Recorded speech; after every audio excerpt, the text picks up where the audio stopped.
ದುಡ್ಡು ಮಾಡೋದಕ್ಕೆ ದುಡ್ಡೇ ಬೇಕಾಗಿಲ್ಲ. ನಮಸ್ಕಾರ ಬಾಸ್, ಇವತ್ತು ನಾನು ಒಂದು ಹಸಿ ಸತ್ಯ ಹೇಳ್ತೀನಿ ಕೇಳಿ. ನಮ್ಮಲ್ಲಿ 90% ಜನ ನನ್ನ ಹತ್ರ ದುಡ್ಡಿಲ್ಲ, ಹಾಗಾಗಿ ನಾನು ಶ್ರೀಮಂತ ಆಗಲ್ಲ ಅಂತ ಅನ್ಕೊಂಡಿದ್ದಾರೆ.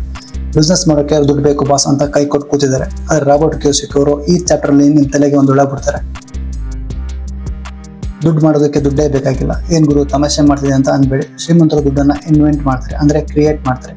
ಅದು ಹೇಗೆ? ಅದಕ್ಕೆ ಏನ್ ಬೇಕು? ಅದಕ್ಕೆ ಬೇಕಾಗಿರೋದು ಒಂದೇ ವಿಷಯ, ಅದು ನಿಮ್ಮ ಧೈರ್ಯ ಮತ್ತು ನಾಲೆಡ್ಜ್. ಇವತ್ತಿನ ವಿಡಿಯೋ ಪೂರ್ತಿ ನೋಡಿ. ದುಡ್ಡು ಮಾಡೋಕೆ ಜೇಬಲ್ಲಿ ಕಾಸು ಇರಬೇಕಾಗಿಲ್ಲ, ತಲೆಯಲ್ಲಿ ಬುದ್ಧಿ ಇರಬೇಕು ಅನ್ನೋದು ನಿಮ್ಗೆ ಅರ್ಥ ಆಗುತ್ತೆ. ಬನ್ನಿ ಮ್ಯಾಟ್ರಿಗೆ ಬರೋಣ. ನೋಡಿ ಬಾಸ್, ನಮ್ಮ ಸ್ಕೂಲ್ನಲ್ಲಿ ನಮಗೆ ತಪ್ಪು ಮಾಡಬೇಡಿ ಅಂತ ಕಲಿಸ್ತಾರೆ. ತಪ್ಪು ಮಾಡಿದ್ರೆ ಮಾರ್ಕ್ಸ್ ಕಡಿಮೆ ಆಗುತ್ತೆ ಅಂತ ಭಯ ಪಡಿಸ್ತಾರೆ. ಆದ್ರೆ ರಿಯಲ್ ಲೈಫ್ ನಲ್ಲಿ ಯಾರು ಜಾಸ್ತಿ ರಿಸ್ಕ್ ತಗೊಂಡು ತಪ್ಪು ಮಾಡ್ತಾರೋ ಅವರೇ ಗೆಲ್ಲೋದು. ನಮ್ಮಲ್ಲಿ ತುಂಬಾ ಜನ ಶೇರ್ ಮಾರ್ಕೆಟ್ ಅಥವಾ ರಿಯಲ್ ಎಸ್ಟೇಟ್ ಬಗ್ಗೆ ಕೇಳಿದ್ರೆ ಅಯ್ಯೋ ಅದರಲ್ಲಿ ರಿಸ್ಕ್ ಇದೆ ಗುರು ಅಂತಾರೆ. ಆದ್ರೆ ರಿಸ್ಕ್ ಚಾರ್ಟ್ ಹೇಳ್ತಾರೆ, ರಿಸ್ಕ್ ಇರೋದು ಆ ಇನ್ವೆಸ್ಟ್ಮೆಂಟ್ ಅಲ್ಲ, ರಿಸ್ಕ್ ಇರೋದು ನಿಮ್ಮ ನಾಲೆಡ್ಜ್ ಕಮ್ಮಿ ಇರೋದ್ರಲ್ಲಿ. ನಿಮಗೆ ಆಟದ ರೂಲ್ಸ್ ಗೊತ್ತಿಲ್ಲ ಅಂದ್ರೆ ನೀವು ಸೋಲ್ತೀರಾ, ಆದ್ರೆ ರೂಲ್ಸ್ ಗೊತ್ತಿದ್ರೆ ನೀವು ಅದನ್ನ ನಿಮಗೋಸ್ಕರ ಆಟ ಆಡ್ಬೋದು.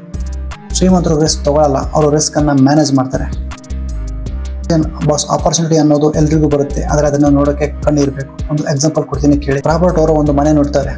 ಅದು ಮಾರ್ಕೆಟ್ ವ್ಯಾಲ್ಯೂ ಅಂತ ತುಂಬಾ ಕಡಿಮೆ ಬೆಲೆಗೆ ಸಿಗ್ತಾ ಇತ್ತು, ಯಾಕಂದ್ರೆ ಆ ಮನೆ ಕೋರ್ಟ್ ಕೇಸಲ್ಲಿ ಸಿಲುಕಿತ್ತು.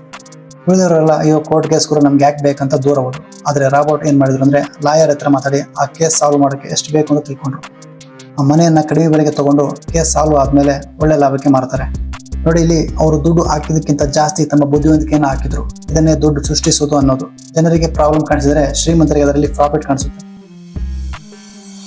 ಪ್ಯಾಕೇಜ್ ಇನ್ವೆಸ್ಟರ್ಸ್, ಇವರು ಕಾಮನ್ ಜನ. ಬ್ಯಾಂಕ್ಗೆ ಹೋಗಿ FD ಮಾಡೋದು ಅಥವಾ ಯಾವುದೋ ಒಂದು ಮ್ಯೂಚುವಲ್ ಫಂಡ್ ತಗೊಳ್ಳೋದು, ಅಂದ್ರೆ ಬೇರೆಯವರು ರೆಡಿ ಮಾಡಿದ ಪ್ಯಾಕೇಜ್ ಅನ್ನು ಇವರು ತಗೋತಾರೆ. ಪ್ರೊಫೆಷನಲ್ ಇನ್ವೆಸ್ಟರ್ಸ್, ಇವರು ಅಸಲಿ ಆಟಗಾರರು. ಇವರು ತಾವೇ ಡೀಲ್ ಕ್ರಿಯೇಟ್ ಮಾಡ್ತಾರೆ.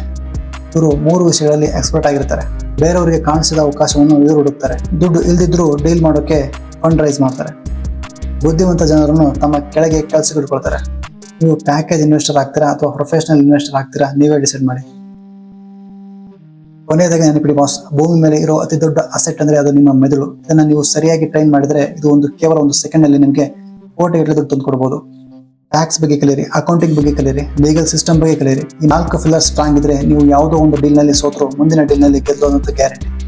ಸುಮ್ಮನೆ ಕೆಲಸ ಮಾಡ್ತಾ ದುಡ್ಡು ಬರ್ತಿಲ್ಲ ಅಂತ ಬೇಜಾರು ಮಾಡ್ಕೋಬೇಡಿ. ಬದಲಾಗಿ ನಾನು ಈ ಪರಿಸ್ಥಿತಿಯಿಂದ ದುಡ್ಡು ಹೇಗೆ ಸೃಷ್ಟಿ ಮಾಡಲಿ ಅಂತ ಯೋಚನೆ ಮಾಡಿ. ಸೊ ಫ್ರೆಂಡ್ಸ್, ಚಾಪ್ಟರ್ 5ರ ಸಾರಾಂಶ ಇಷ್ಟೇ. ನಿಮ್ಮ ಫೈನಾನ್ಷಿಯಲ್ ಐಕ್ಯೂವನ್ನು ಬೆಳೆಸಿಕೊಳ್ಳಿ. ಅವಕಾಶಗಳು ಬರೋದಿಲ್ಲ, ಅವುಗಳನ್ನು ನಾವೇ ಕ್ರಿಯೇಟ್ ಮಾಡ್ಕೋಬೇಕು. ವಿಡಿಯೋ ನೋಡಿದ್ಮೇಲೆ ನಿಮಗೆ ಅನಿಸ್ತು ನೀವು ಕೂಡ ಇನ್ಮೇಲೆ ಪ್ರಾಬ್ಲಮ್ ಅಲ್ಲಿ ಆಪರ್ಚುನಿಟಿ ಹುಡುಕ್ತೀರಾ? ಕಮೆಂಟ್ ಮಾಡಿ ಬಾಸ್. ವಿಡಿಯೋ ಇಷ್ಟ ಆಗಿದ್ರೆ ಲೈಕ್ ಮಾಡಿ, ನಿಮ್ಮ ಫ್ರೆಂಡ್ಸ್ಗೂ ಶೇರ್ ಮಾಡಿ. ಯಾವಾಗಲೂ ದುಡ್ಡಿಲ್ಲ ಅಂತ ಅಳ್ತಾ ಇರ್ತಾರೋ ಅವರಿಗೆ. ಮುಂದಿನ ವಿಡಿಯೋದಲ್ಲಿ ಚಾಪ್ಟರ್ 6ರ ಬಗ್ಗೆ ಮಾತಾಡೋಣ. ದುಡ್ಡಿಗೋಸ್ಕರ ಕೆಲಸ ಮಾಡಬೇಡಿ, ಕಲಿಯೋದಕ್ಕೋಸ್ಕರ ಕೆಲಸ ಮಾಡಿ. ಇದು ಎಂಪ್ಲಾಯೀಸ್ಗೋಸ್ಕರ ಬೆಸ್ಟ್ ವಿಡಿಯೋ. ಸಿಗೋಣ ಮುಂದಿನ ವಿಡಿಯೋದಲ್ಲಿ. ಟೇಕ್ ಕೇರ್, ಬಾಯ್ ಬಾಯ್. ಜೈ ಹಿಂದ್, ಜೈ ಕರ್ನಾಟಕ ಮಾತು.